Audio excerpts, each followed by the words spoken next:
was talking on the phone. The lightning came down the phone line, entered my neck. It went through my spine, threw me up in the air. And there was this slight buzzing at the ear, and I felt myself pop out of the body. Then I felt myself float up to the ceiling, and the doctor and the nurse were in there, and he was looking at me, and he said, "She's gone. She's dead." And I was taken to hospital. Doctors did anything they could to help me, but I was declared dead. I realized I was out of my body when I was suddenly looking at this light. Out of that light stepped the most amazing being I have ever been in the presence of. It was just total selflessness, understanding, kindness, all-consuming love, wonderful love.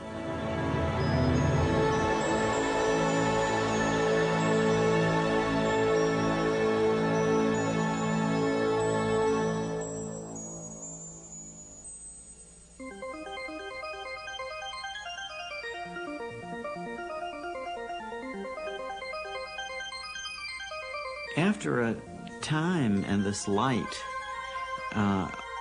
all of these people have to pay a return trip back. What they tell us is that the reason they chose to come back was not for themselves, because for themselves, they would rather have stayed with this presence of love. When they do return, incidentally, then the story becomes very interesting from the point of view of human psychology, because we find that these patients are profoundly changed, that they are imbued with a totally new value structure, that whatever in their lives before they had been chasing, whether it was money or power or fame or any of these other things that people seek, they say that after this experience, their value primarily is to love others, to seek loving relationships with their fellow human beings. And also they tell us that they have no more fear of death whatsoever.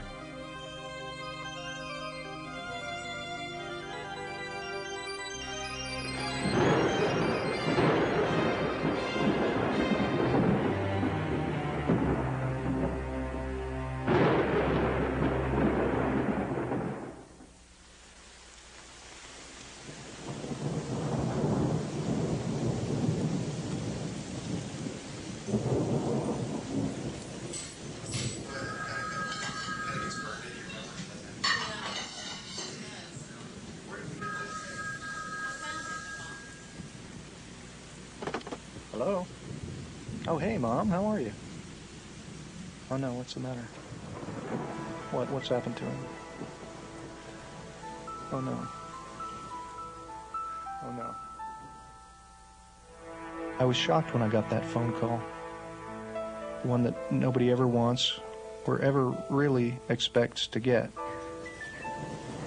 There's just so many feelings that I really want to share. I just want to be there. Okay. Okay, well, we'll see you soon. Mom, I love you. My dad was fighting for every breath of life, and it didn't look very hopeful.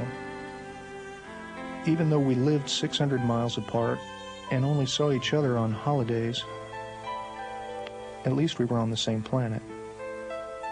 And we could pick up the phone and say hello. The likelihood of losing all that seemed almost impossible to grasp.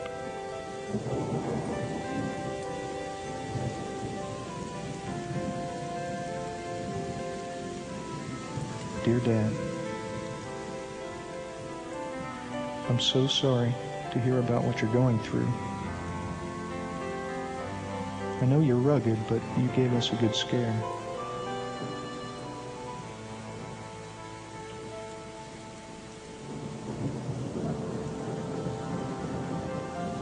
Dear Dad,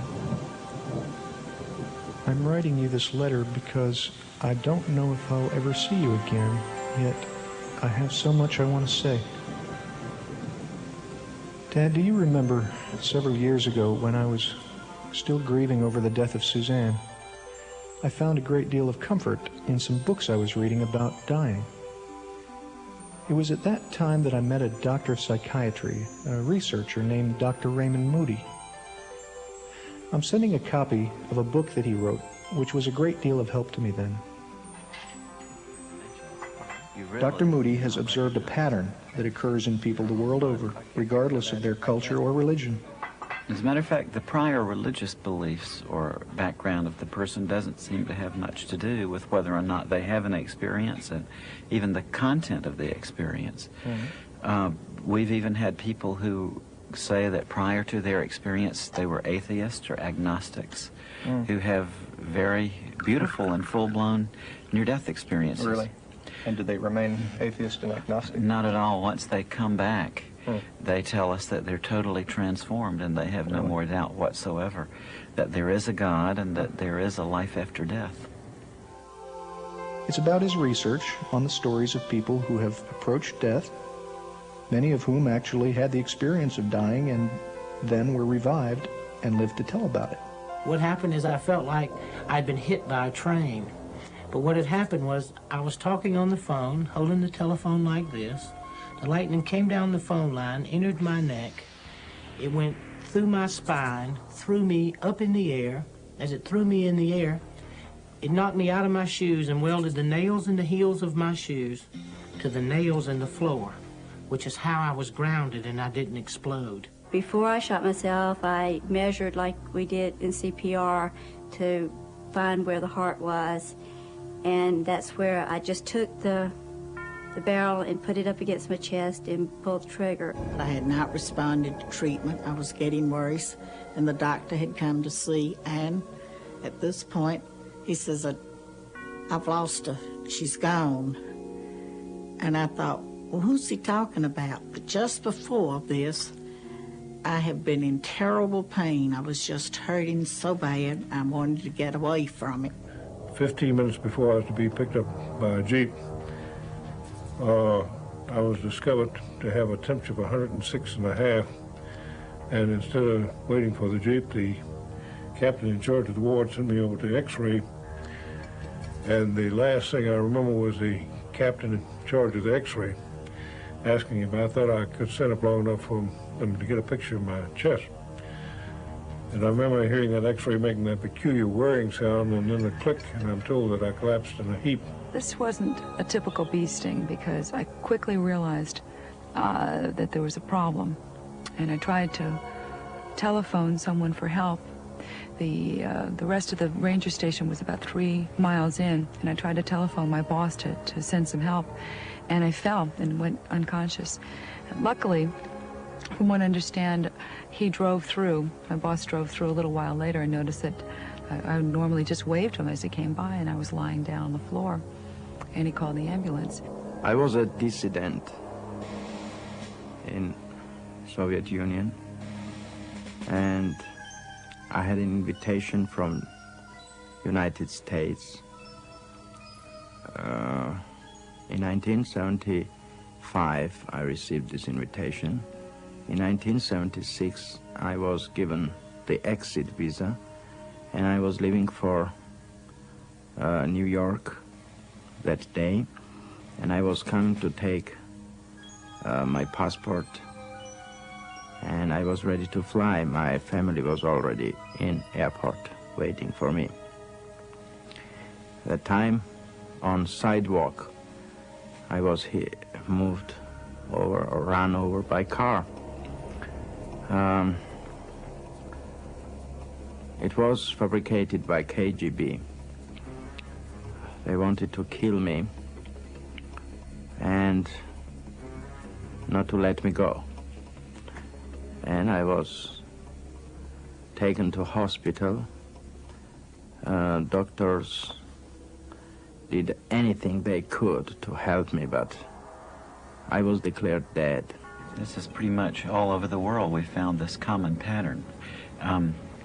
They tell us that at this point where their doctor says they are dead, that they may actually hear the physician say, oh my, he's dead, or we've lost her, or something like that. And they say that from their perspective, actually, they still feel very much alive. Indeed, their consciousness is heightened. Wow. And they tell us that they seem to leave their physical bodies. Mm-hmm. They say that they float up, typically right above the bed in the operating room or the emergency room, and they look down and they can see their own physical bodies lying on the bed down below. I was above my body. I was floating, and there were people around me, except I didn't realize that that person there was me. But then all of a sudden I heard this statement, "He's gone, he's gone." And it was the paramedic making that statement to the driver. At that point, I was standing behind the paramedic. I was watching him work on my body. And suddenly there was commotion beneath me, and then I started noticing all of the people underneath me, and the EMS workers were pushing the stretcher down the hall, and I really wasn't concerned with my body. I was more concerned with, there were a couple of plainclothes policemen over where the guns were, and one of them was wrong about something, and I was trying to tell him that he was wrong. And I could see the soldiers and the nurses and the doctors, but they could not see me. And I went from ward to ward, bed to bed, trying to find a soldier that I thought that looked like me lying in the bed. I was becoming more and more desperate because, as I say, I could see these human beings, but I could not communicate with them. Finally, I went into this little isolated ward room. And sure enough, lying in the bed with the sheet pulled up over the head was this body that I had to recognize as me because it had my fraternity ring on its finger. And there was this slight buzzing at the ear, and I felt myself pop out of the body. I don't know how I came out. I was just suddenly out of the body. And I sat down on the head of the bed a minute to look around. Then I felt myself float up to the ceiling, and I was looking down, and he said, "She's gone." And I couldn't believe it, and I thought, well, who's gone? And I was trying to look down to see. And I felt presences with me. Guardian angels is what they were, but I called them guides. I was suddenly looking at this light that seemed to be in the corner of the room. But the first thing I thought was, "Where did you come from?" And she said, "I've always been here, but you weren't able to see me before." The reason I use she is because she emanated feelings of selflessness, love, all-consuming love, understanding, kindness, and those were attributes that I thought of as being feminine. After a while in this, they say that they begin to feel an indescribable feeling of bliss, that it's something that transcends words, that we can't put it into the language that we have in everyday life. One man, for instance, told me that although he was in great pain in his chest prior to leaving his body, as soon as he left his body, that he was overcome with a tremendous sense of joy and peace, a kind of ecstasy. There was absolute freedom of your soul and body, and this amazed me. And this was very interesting too. I was happy to be in such experience because I could see their thoughts. I could see everything what was happening. I could smell, I could hear, and I could see their thoughts. This was the main thing what was very, very making me happy and proud. I don't know this word is good to use here or not, but I'm proud of that I can see their thoughts. But I can remember that it felt very exciting to be above and to be out and looking down and not threatening at all. Then I knew I was supposed to be keeping up with my body, so I followed my body through the hall and out the front door. And there's something about being outside when you're out of your body, but when I got outside, it was just wonderful.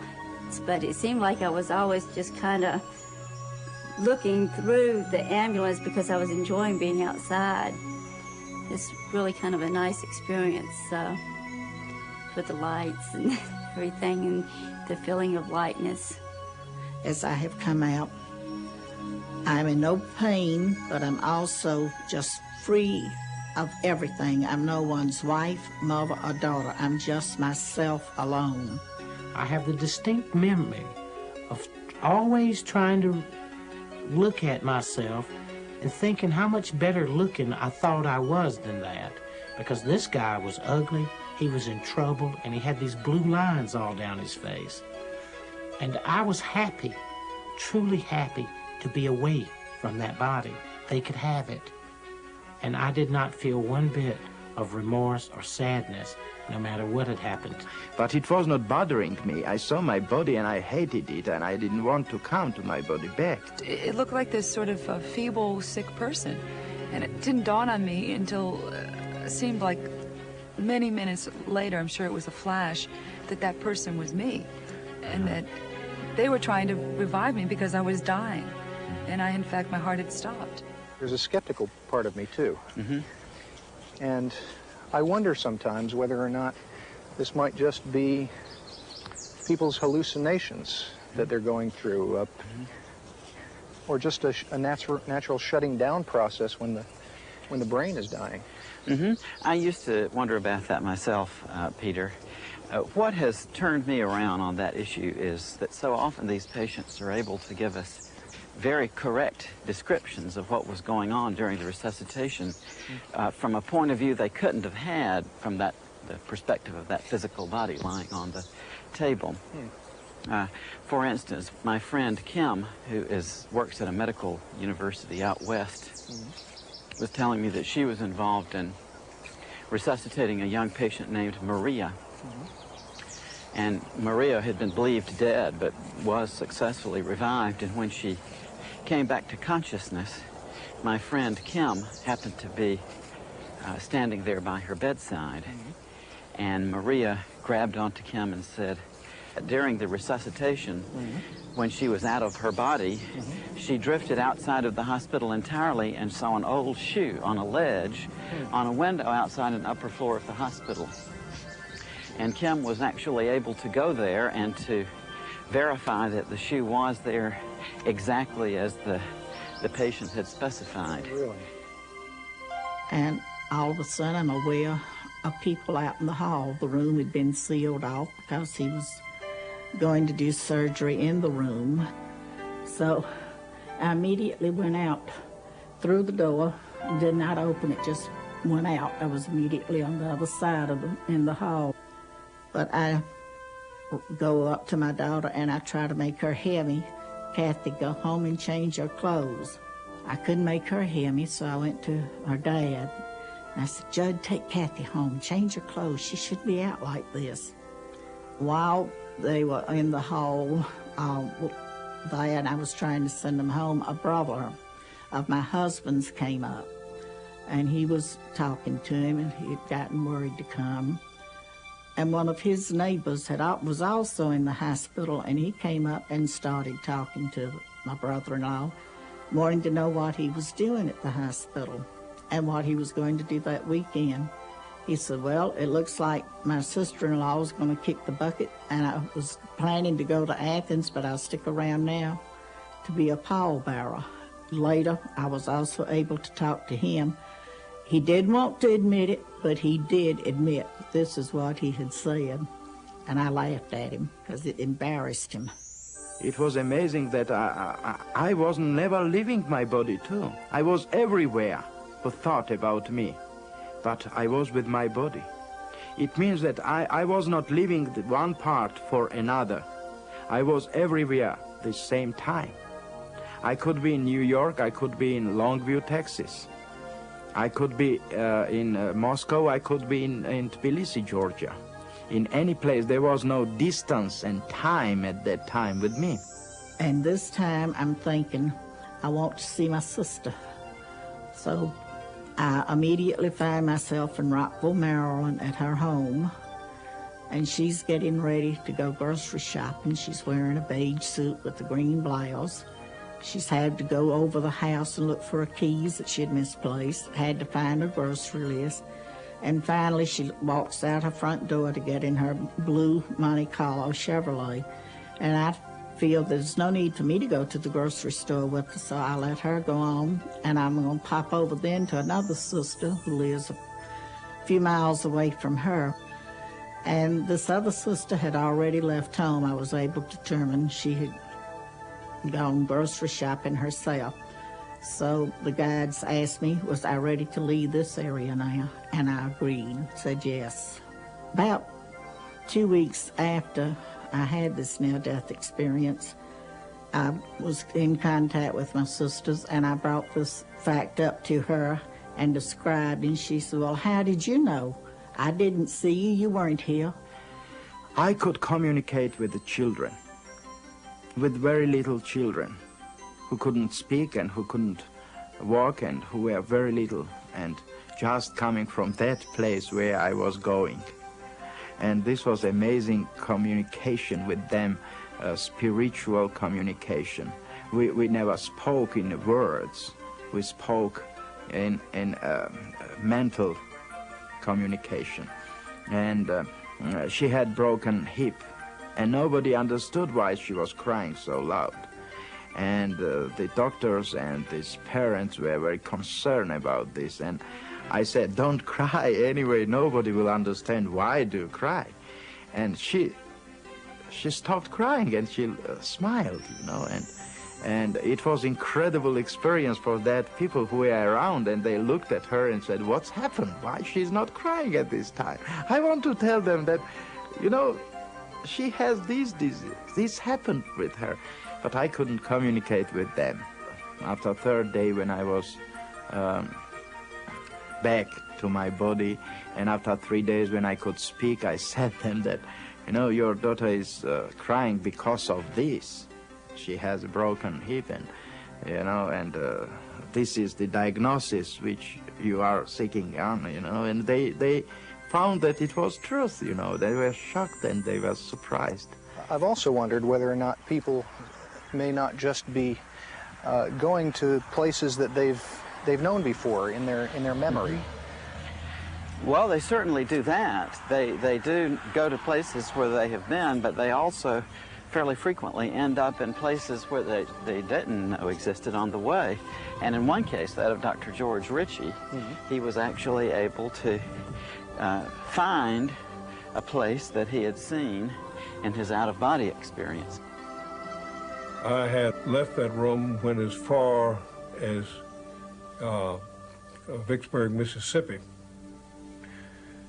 Saw a man getting ready to go into a white all-night cafe there on the corner of a street there in Vicksburg, and asked him if he could tell me if I was going in the right direction to get to Richmond. And this man acted the same way that a ward boy had in the corridor that I passed as I was going out of the hospital, like he could neither see me nor hear me. Actually, I walked right through the ward boy going out. But I was so determined to get back to Richmond, that never even stopped me. And when this guy couldn't see me, then I realized that there was a vast change. Something was wrong, that these people could neither see nor hear me. The way that I know that it was Vicksburg, Mississippi, because 10 months after this experience, I came back through Vicksburg and recognized the white all-night cafe on the corner. Time and distance, as you and I comprehended in this room, simply does not exist, because simply by wanting to be heading back towards Richmond, apparently I was. And before I tell you about the most adventurous kind of out-of-body traveling, I want you to promise me that you'll come to visit me and say goodbye before you actually leave this world. There are occasional reports from people who experience another dramatic form of traveling, that they actually leave their body, zoom up above the Earth, and travel far into space and see the Earth down below. Dr. Carl Jung, the great Swiss psychiatrist, was an example of this phenomenon when he had his near-death experience in 1944 in a heart attack. At the beginning of 1944, I broke my foot, and this misadventure was followed by a heart attack. Extremely strange things began to happen to me. It seemed to me that I was high up in space. Far below, I saw the globe of the Earth bathed in a gloriously blue light. I saw the deep blue sea and the continents. I could see the snow-covered Himalayas. I knew that I was at the point of departing from the Earth. The sight of the earth from this height was the most glorious thing I had ever seen. After a while in this situation, though, they've become to realize that although they can see and understand perfectly what's happening, no one else is able to see or hear them. So they seem to undergo a state of turning inward of the sense of identity, if I could call it that.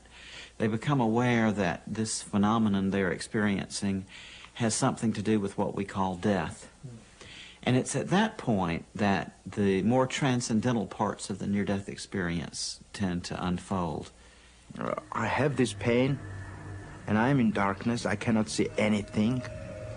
Then I cannot move hand, then I cannot move my body. And then I understood that I am not there, but I am. And it scared me. Fear, unknown.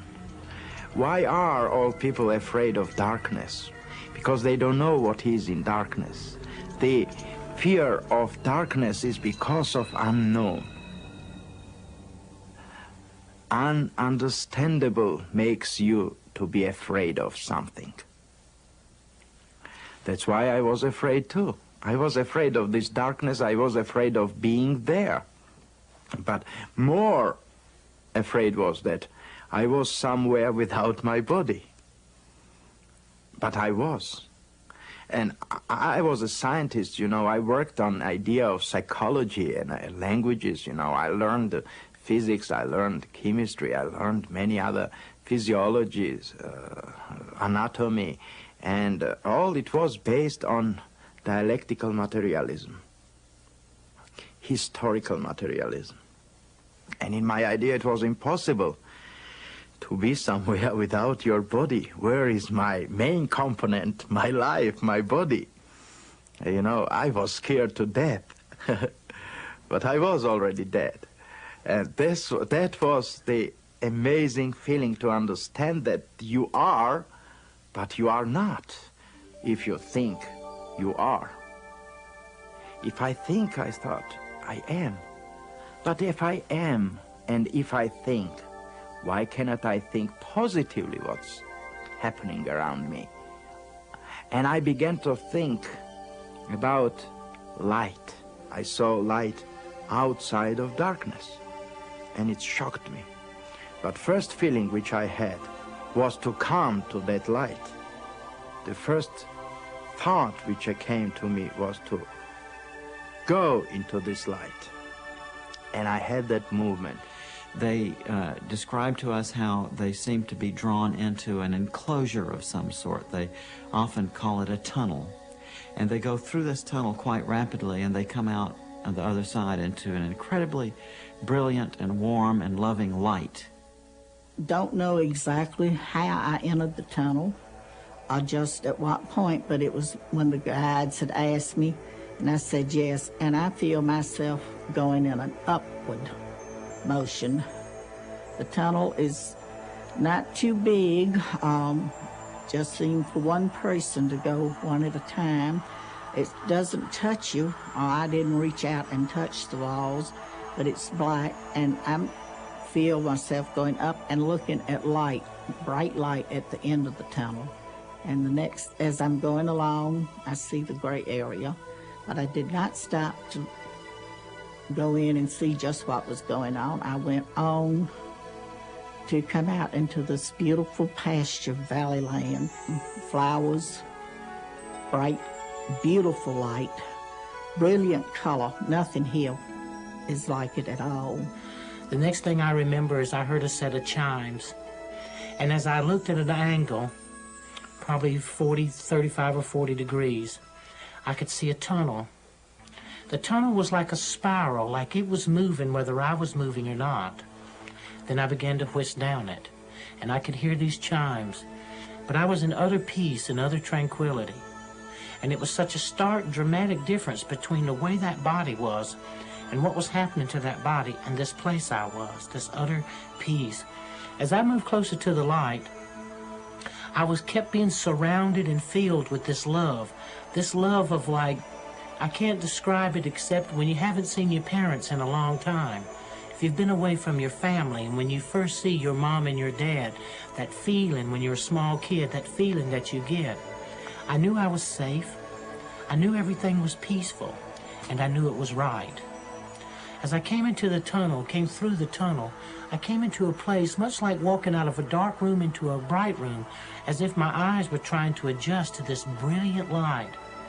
The contrast between the brilliant light of the lightning bolt and the brilliant light that was in the tunnel was another thing that was quite dramatic, because this light was so brilliant and so bright, it passed through me, it permeated me, it and I became one.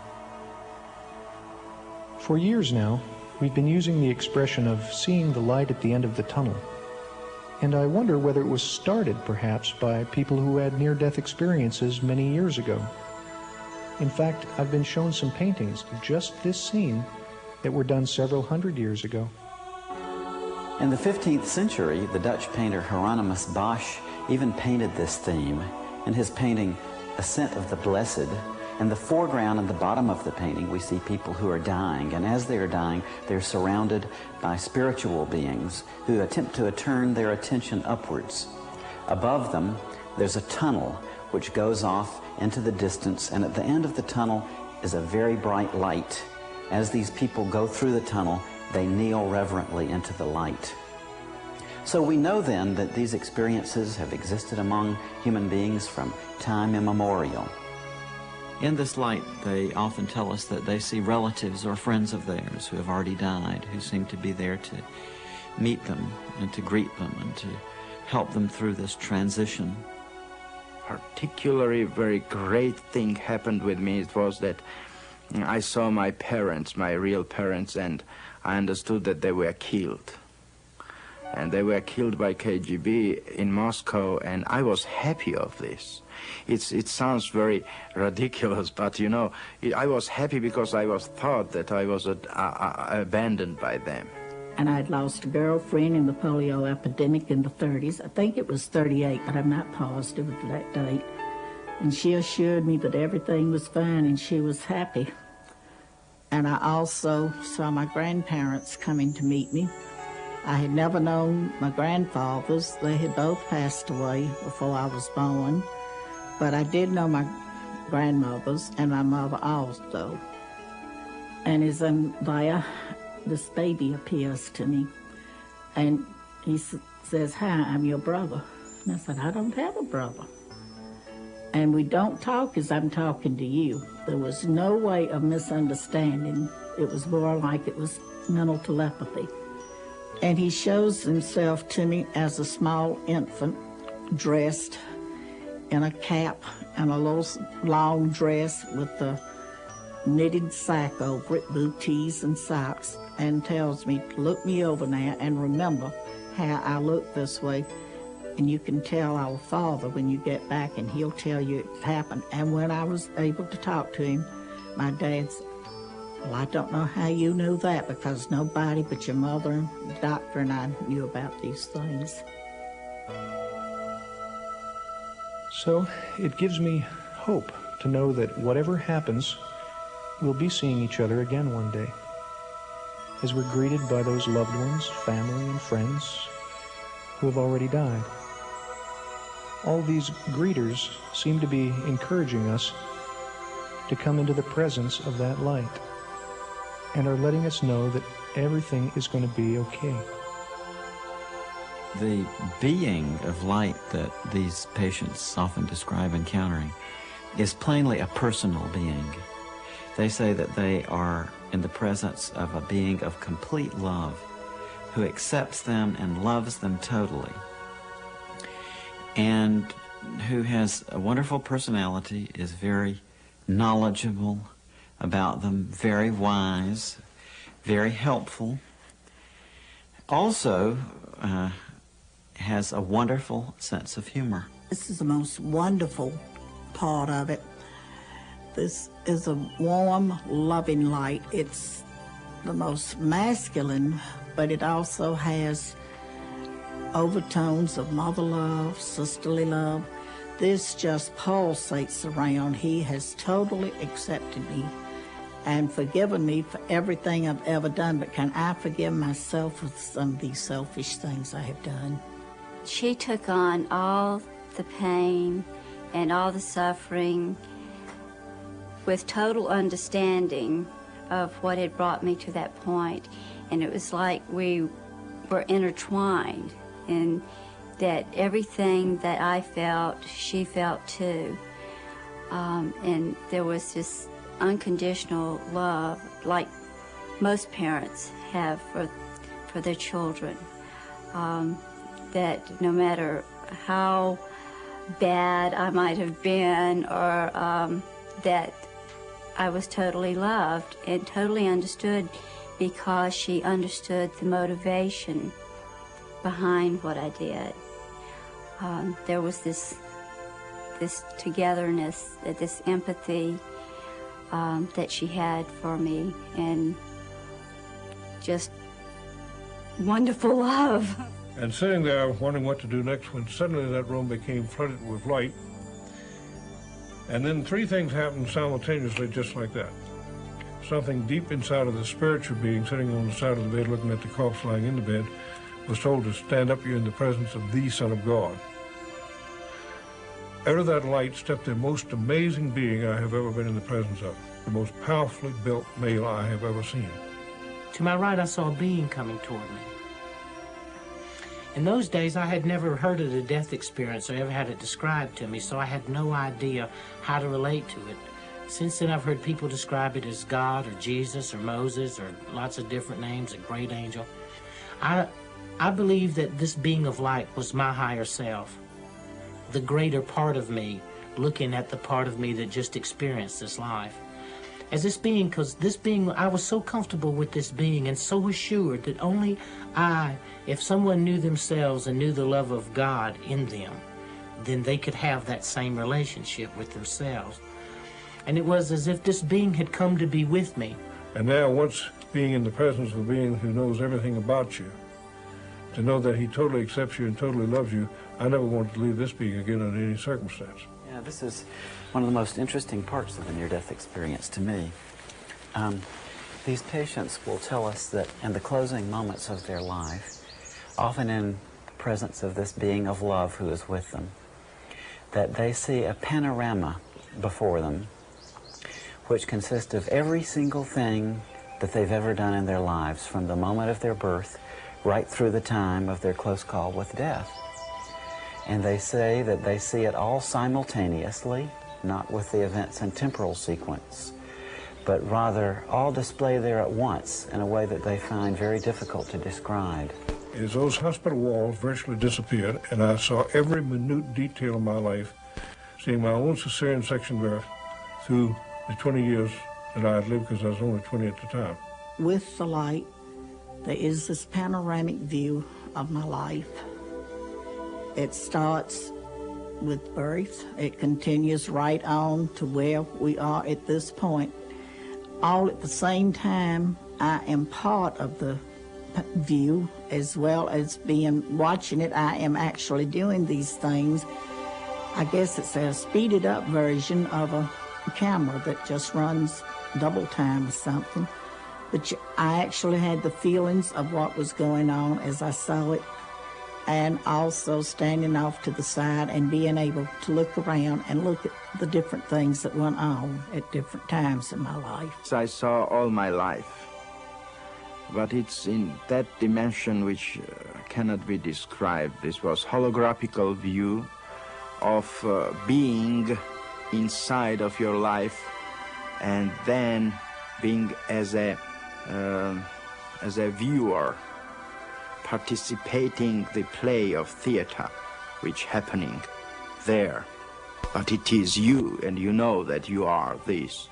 At Disney World, they have this Kodak ride where you sit in this seat and you go, there's this movie that surrounds you, and it makes you feel like you're a part of the action, and you can even get butterflies when there's a big drop or something. So it was around me in a form to where it was like I was participating, but it was participating in the mind or in thought, but it just seemed like a lifetime of pain happened in just a short period of time. If I had a panoramic view of my life, every feeling, every thought, every action, every deed, all at the same time. The same time. And as it started happening, I began to see how I affected the person that I had the encounter with, or the experience, whether it be me personally or whether it be someone else. And then how they were affected, how it was one step removed from us and how they were affected. And believe me, there is nothing hidden in your life. If you imagine this panorama of your life as like a still pond, and each action in your life is like a pebble which you flip into that pond. At the point where that pebble impacts on the surface, you see ripples going out. Right. But he said that as these ripples in this panorama impinge on others, then you can see the secondary effects going off from those people in the form of ripples. I see. So I think it illustrates how tied in we all are to one another in this life, how profoundly our actions and our feelings affect others. And of course, in this life review, we're made aware of that in a very profound way. Yeah. And people say, too, that it's not the events in your life that you would necessarily expect which get reviewed. It's not the big accomplishments, but rather the simple acts of kindness, often things that you would even have forgotten. You will see the things that you did out of your heart, helping an old woman, picking a kid up, helping someone, an action that you take uncalculated, unthought, just out of goodness of your heart. These things herald through the universe, not your great accomplishments, not what you achieve or what you think has value. The little things have value. And what I had always thought was important and nice things I had done, they didn't even count for anything. It's the little unknown things that you do for one another. And love there is always helping to give others a love and helping hand along the way, and at the same time you're benefited because you're receiving also. And the question was, what have you done with your life to show me? Well, I'm looking around this panoramic view, and I'm hoping that you'll notice some good things, and of course I'm trying to pick the best thing and hoping you won't see some rather embarrassing things that happened to me as a teenager. And I thought, well, I was an Eagle Scout. Immediately came back, that glorified you. Again, the answer the second time, what have you done with your life? But this time the emphasis was on to show me. But I understood what he was saying. He was asking me, had I learned to love my fellow human beings the way that he totally accepted and loved me? And when you look at it from a place to review and to be critical of yourself, not to be judged, to be condemned. There is no condemnation in it. There is none. There is nothing but, hey, look at yourself. Look who you really are. And look what you've done. And then give it a value in the eyes of God. The death experience gives you a value of what that love is, that you are so deeply loved and that you yourself so deeply love.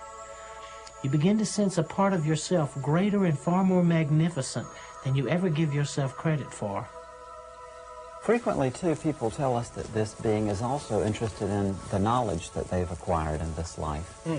If there is a scene in which one is seeking knowledge by taking a course or attempting to understand something, that this being comments in an almost offhanded sort of way, that even after we die, the process of learning goes on, and that what we learn here we can take with us to the next realm.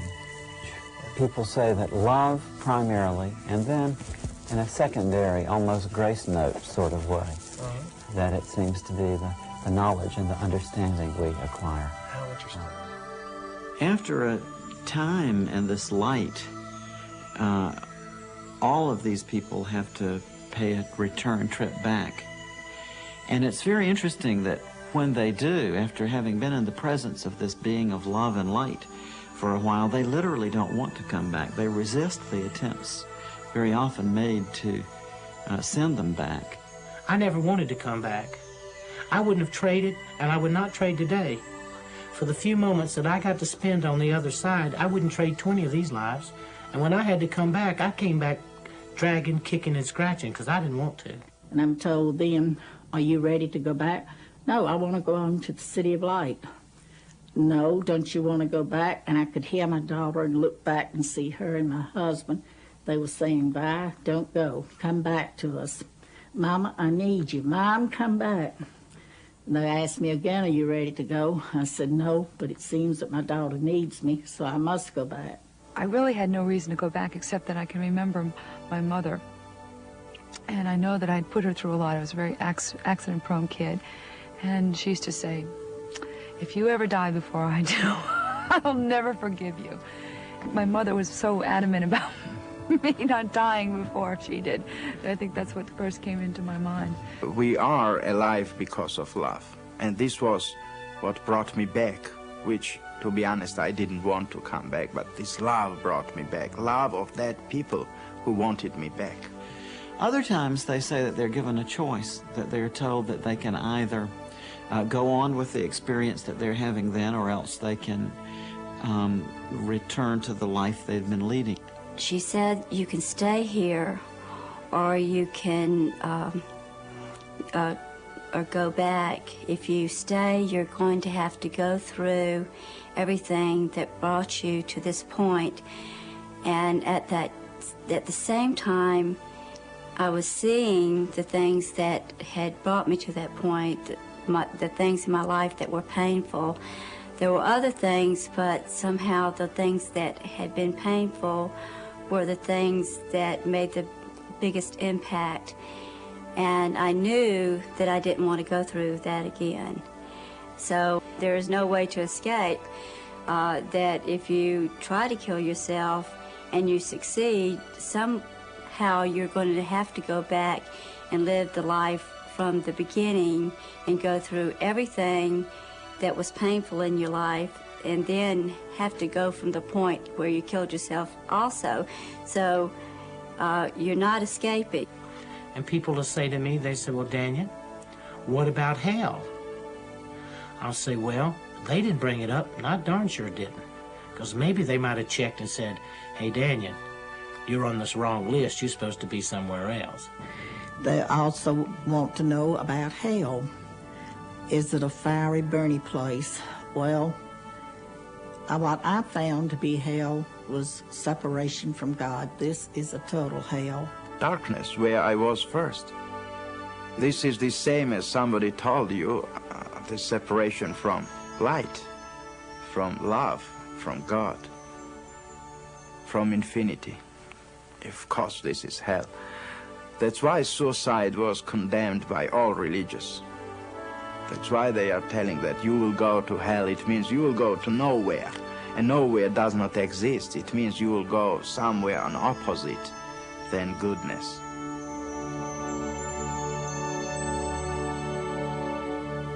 Very often they're told, "It's not your time to die yet. You've got things left to accomplish, so you must go back." This weekend I was in morgue, and on Monday I was taken from morgue, washed, and they began autopsy. It was 11 o'clock in the morning. When they opened my abdomen, they took hematoma, and they began this T kind autopsy, and some great power took me with neck, I think that part I can explain, and pushed me down. And I saw this movement down, and then I felt my headache, and I opened eyes. And this was coming back to my body. The next thing that I knew, I was floating over my body in the emergency room, and they were working on me. Then they stopped working on me. They put a sheet over me. They filled out a piece of paper, and they rolled me in a room. And I was lying in that room, and I was hovering above myself, watching myself. Then I heard what would appear to be an elevator door open, and these two guys came in, and they were getting ready to take me someplace. I later found out that that was probably the morgue. Then at that exact moment, I was inside a body again. It was on fire. It was in pain. I could not move. So I started blowing the sheet. And they jerked the sheet off, pushed me back into the emergency room, worked on me and stabilized me. And in the course of the next 7 days, I was completely paralyzed. That it's so touching to me that in the closing moments of their life, that so many people come back reporting that what was most important to them at this time was love, the question of how they had loved their fellow human beings. It had a lot of effects and change in my life. It's made me a more understanding person of others. I know I don't have the right to take my life. Didn't want to return, and I would love to go back. Someday I will. And then I hopefully can stay and not have to come back and try again. But I know I cannot take my life and go there. Things would not work out right. But I think I'm a better person by watching for the needs of others and not being always selfish. Oh, I'm still selfish. I'm still a human. But it has changed my way of thinking. How to love other people and how to forgive and to put yourself in the place of other people in order to understand them. And that's something that you have to do in order to love people and in order to love yourself. Because if you hold grudges and you, it hurts you and it hurts the other people, and it is a barrier to love if you can't forgive. You don't necessarily have to forget when people hurt you, but you have to understand them and forgive them. And I think that is the most important thing about love that I've learned, and how to look at how we're alike rather than how we're different. This is the main message which I brought back, that love is what cannot be changed. This is everlasting. And love is with life always together. Love, what keeps this world alive. Love as an eternity. Love as a basic of humankind. And we are alive because of love. I think the most important point about the death experience is that it is orderly. And the fact that small children, all the way to grown people, have similar experiences. And if people could understand that if they would pay more attention to each other and to care and have faith and hope in each other, we could also begin to believe and have faith and hope in the true nature of the love of God. And not God in a religious value, but God in a spiritual value. That through love all things are truly possible. And also they tell us that their fear of death is totally gone after this, that they have no more fear of death whatsoever.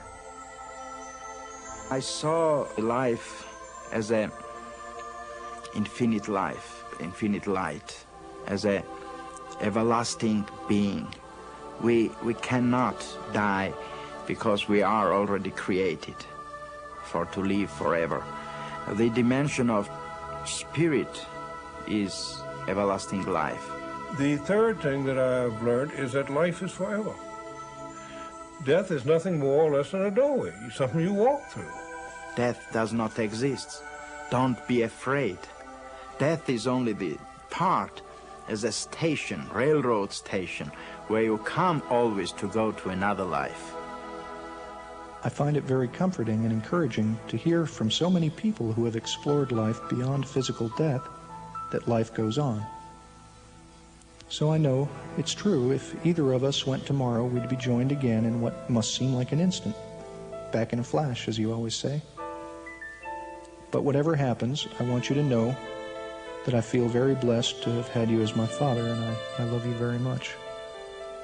With much love, Peter. Know that it'll be a safe journey, that you'll be taking that journey not alone, but surrounded by love, a greater love than you understand. And when you get to your part and place in that journey, whether it be not to come back or to be like a few of us to return, know that it symbolizes the orderly way in which God has prepared life for each of us, And in that life, the orderly passing and movement to another life, that you do not die, that the love of God sees you through all things, and that you will be forever, just in another place.